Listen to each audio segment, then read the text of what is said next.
Good morning, and welcome to House Calls. I'm Dr. Robert Warner from Heartland Oncology and Hematology. Oncology and hematology being the diagnosis and treatment of cancers and diseases of the blood.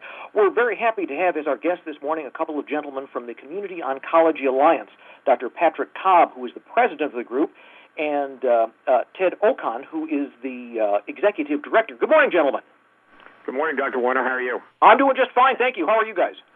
Great. We're doing well. Thanks, Dr. Warner, for having us on. I'd like to remind our listeners also the show is being pre-recorded this morning. Usually we take calls live on the air, but I think we're very fortunate to get these two experts in the field on, and so our show this morning is pre-recorded, as will be our show next week when I have Senator Charles Grassley on. I'd also encourage you to go ahead and email me questions at our website at www.heartlandoncology.com, and I'll try to get all of those worked in for Senator Grassley next week. Well, Dr. Cobb and Ted, first tell us a little bit about what Community Oncology Alliance is. Well, I think that Dr. Warner is Community Oncology Alliance is basically community oncology practices that have come together throughout the country. Just so your listeners understand, 80% of all cancer patients in the United States receive treatment at a community oncology practice. 20 to 30 years ago, people, especially in rural areas, had to commute sometimes 500 miles to basically be treated for their cancer. So what we do is we advocate for community oncology practices and their patients in a number of ways, just having practices get together, exchange information, as well as do some advocacy work in D.C. around reimbursement and cost issues. Certainly, we're preaching to the choir here in Southwest Iowa. We're a classic example of an area where Community Oncology Alliance fits the program very well. There are 5 of us in practice here, myself and my 4 partners, and we're out of Council Bluffs and cover all of the communities in Southwest Iowa. We have 8 different satellite clinics, and in a fairly sparsely populated area, that's been very key. Well, to jump, of course, we want to talk about healthcare reform, but an area that I think people may know even less about is that there are additional Medicare cuts of, I understand, up to 20% that are going to go into effect on January the 1st. Now, is that already a done deal? It's not. This is Patrick Cobb. It's not a done deal. It's something that Congress put into effect several years ago. It's called the Sustainable Growth Rate, and they put this in to try to get a handle on increasing costs of medical care. Then every year there's this date that they have to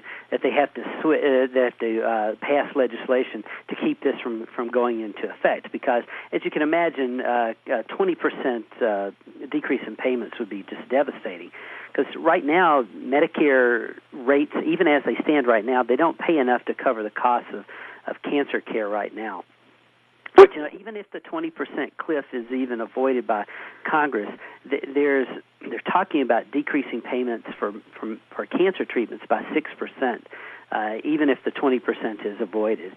And even with 6%, we'd see a similar effect. I think that we'd see that oncology offices would have to close, especially in rural areas like in where I'm from in Montana and in Iowa.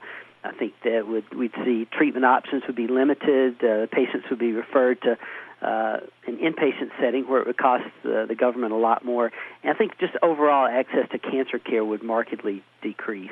So it's even without that cliff, it's still a significant problem. And let me, Dr. Warner, let me just add on to that what Dr. Cobb said, is that because there's a little deceiving. First of all, the Centers for Medicare and Medicaid Services, they administer the Medicare and the Medicaid programs.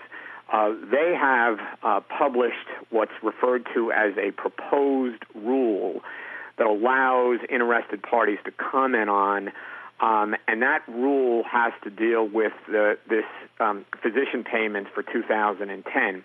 And when Dr. Cobb says there would be a 6% decrease, actually for the administration of chemotherapy and related drugs, the average community oncology practice would see around a 20 to 21% decrease in payments for the administration of chemotherapy drugs. So that will be balanced out by some other positive payments, but we're seeing that as well as CMS eliminating certain payment codes for consultations, which are something that oncologists use a lot. So we're looking at pretty severe payment drops next year, even if Congress does not act to overcome a general 20% payment reduction to all physicians. So it's pretty hefty. So that's something that our cancer patients who are listening, come January 1st, they're going to be able to tell the difference. This is something that's going to affect the people in Southwest Iowa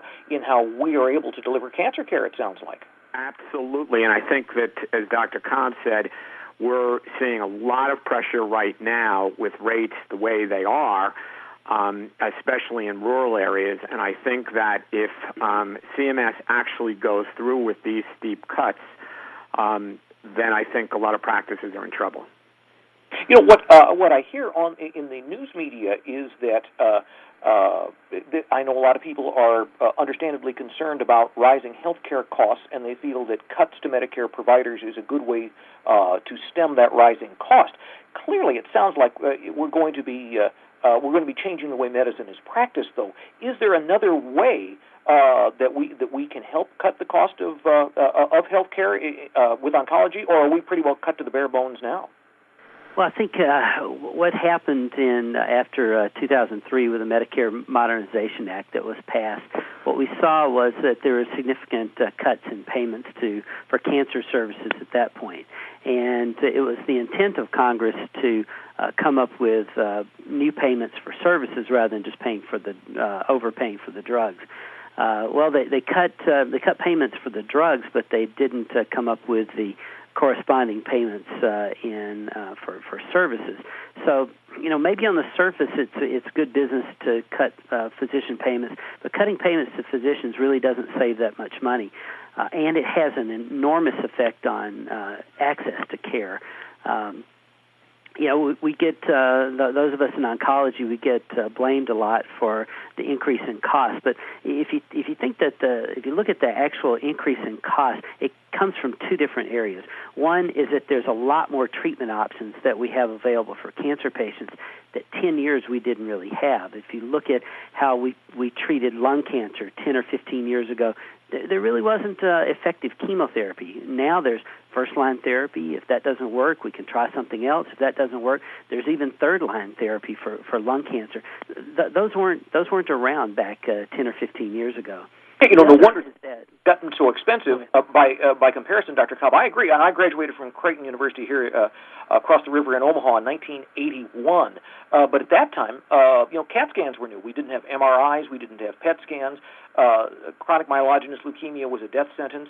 Of course, no monoclonal antibodies. So the treatment is dramatically better, but it's also more expensive. We're paying a certain price for that. I'd like to remind our listeners that you're listening to House Calls, but we are pre-recorded this morning, so we won't be able to take calls live on the air.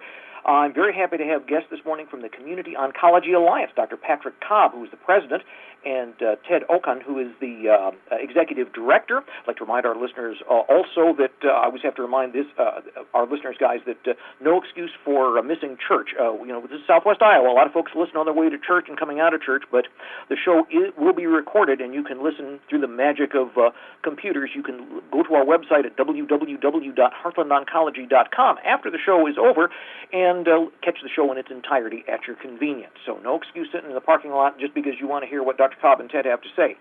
Although we are in a rural area, there's KMA is live online, and I know we have quite a few listeners who are listening in larger cities as well. Is this a rural problem, or is this going to affect people in urban areas too?